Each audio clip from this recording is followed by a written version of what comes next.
আসসালামু আলাইকুম everyone, welcome back to my channel. আশা করছি সবাই অনেক ভালো আছেন। এফএনএফ কুকিং এর আজকের আয়োজন আপনাদেরকে তৈরি করে দেখাবো রাজকীয় স্বাদে দুধের পায়েস।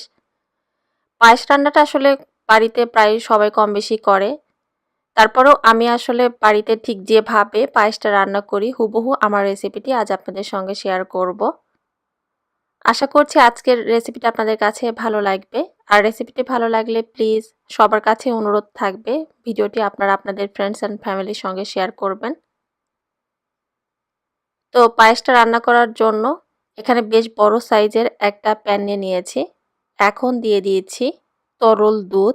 এখানে তরল দুধ দিয়েছি আমি 2 লিটার, মানে 2 কেজি তরল দুধ দিয়ে দেওয়ার পর এখন দিয়ে দিয়েছি তেজপাতা। একটা তেজপাতা এখানে দিলাম। তারপর দিয়ে দিলাম 3 টুকরো এলাচ। সুন্দর একটা ফ্লেভারের জন্য এখানে তেজপাতা এবং এলাচটা দিয়েছি। আপনাদের কাছে যদি এর ফ্লেভারটা ভালো না থাকে তাহলে আপনারা এটা বাদ দিতে পারেন, কোনো সমস্যা হবে না। এরপর চুলার আঁচটা মিডিয়াম থেকে সামান্য পরিমাণ বাড়িয়ে অনবরত নেড়ে চেড়ে এখানে দুধটাকে কিছুক্ষণ জাল করে নিতে হবে। প্রায় 5 থেকে 10 মিনিটের মতো এখানে অনবরত নেড়ে চেড়ে দুধটা ভালোভাবে আমি জাল করে নিয়েছি।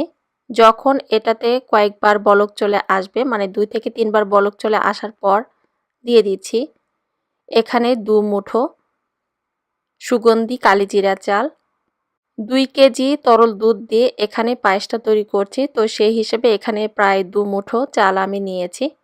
আর সুগন্ধি কালিজিরে এই চালটা ধুয়ে ভালোভাবে পরিষ্কার করে নেওয়ার পর একটু পানিতে ভিজিয়ে রেখেছিলাম। তারপর আমি দিয়েছি। চালটা দিয়ে দেওয়ার পর চুলার আঁচটা একটু বাড়িয়ে একটু সময় নিয়ে নেড়ে চেড়ে এখানে চালটাকে ভালোভাবে সেদ্ধ করে নিতে হবে। চালটা যখন ভালোভাবে সেদ্ধ হয়ে যাবে তারপর এই ধরনের একটা পটেটো ম্যাশারের সাহায্যে একটু ম্যাশ করে নিচ্ছি। আর সম্পূর্ণ চালটা কিন্তু এখানে একেবারে ম্যাশ করে ফেলা যাবে না, মানে একটু আধা ভাঙা করে নিতে হবে। তারপর এখানে দিয়ে দিচ্ছি স্বাদ মতো চিনি এবং কনডেন্স মিল্ক এবং চিনি দুটো দিয়ে আসলে পায়েসটা আমি এখানে তৈরি করছি। আপনারা যদি চান তো এখানে কনডেন্স মিল্ক বাদ দিয়ে শুধুমাত্র চিনি দিয়েও কিন্তু পায়েসটা তৈরি করতে পারেন। তো কনডেন্স মিল্ক এবং চিনি দিয়ে দেওয়ার পর ভালোভাবে একটু মিশিয়ে নিয়েছি। আর চিনিটা দেওয়ার পর কিন্তু দেখবেন যে পায়েসের এই মিশ্রণটা আরেকটু পাতলা হয়ে যাবে।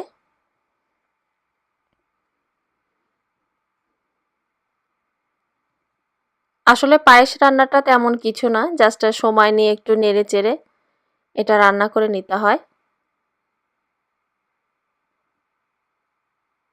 তো বেশ কিছুক্ষণ সময় নিয়ে নেড়ে চেড়ে এখানে পায়েসটা আমি রান্না করে নিয়েছি। এই পর্যায়ে নিশ্চয়ই দেখতে পাচ্ছেন কালারটাও কিন্তু খুব সুন্দর এসেছে। আর চালটা সেদ্ধ হয়ে যাওয়ার পর একটু আধা ভাঙা করে দেওয়ার কারণে এটা অনেকটা ক্রিমের মতো মনে হচ্ছে।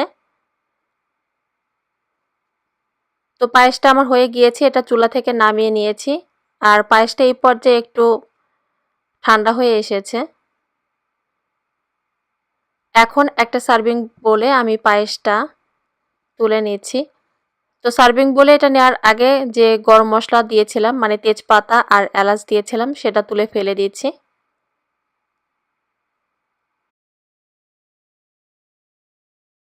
আর পায়েসটা এখানে কতটা পারফেক্ট হয়েছে আশা করি দেখে বুঝতে পারছেন। খুব সুন্দর একটা কিন্তু কালারও চলে এসেছে।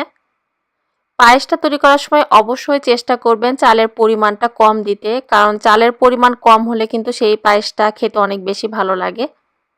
আর পায়েস তৈরিতে চালের পরিমাণ বেশি হলে, মানে দুধ কম হলে আর চাল বেশি হলে কিন্তু খেতে ভালো লাগবে না।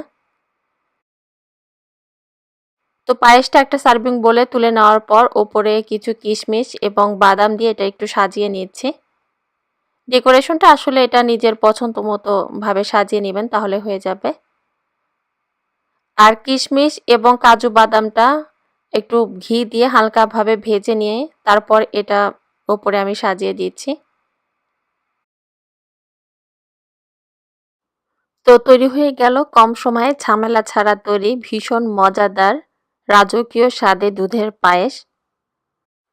আশা করছি আজকের রেসিপিটা আপনাদের কাছে ভালো লেগেছে। আর এই পদ্ধতিতে আপনারা কে কে বাড়িতে পায়েস তৈরি করেন সেটাও কিন্তু কমেন্ট করে জানাতে ভুলবেন না। আজ এখানেই বিদায় নিচ্ছি, পরবর্তী রেসিপি দেখার আমন্ত্রণ জানিয়ে।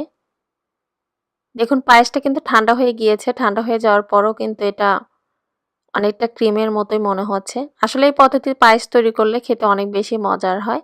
রেসিপিটি ভালো লাগলে প্লিজ ভিডিওটি আপনারা আপনাদের ফ্রেন্ডস অ্যান্ড ফ্যামিলির সঙ্গে শেয়ার করবেন। সবাই ভালো থাকবেন আর আমাদের জন্য দোয়া করবেন। আল্লাহ হাফেজ।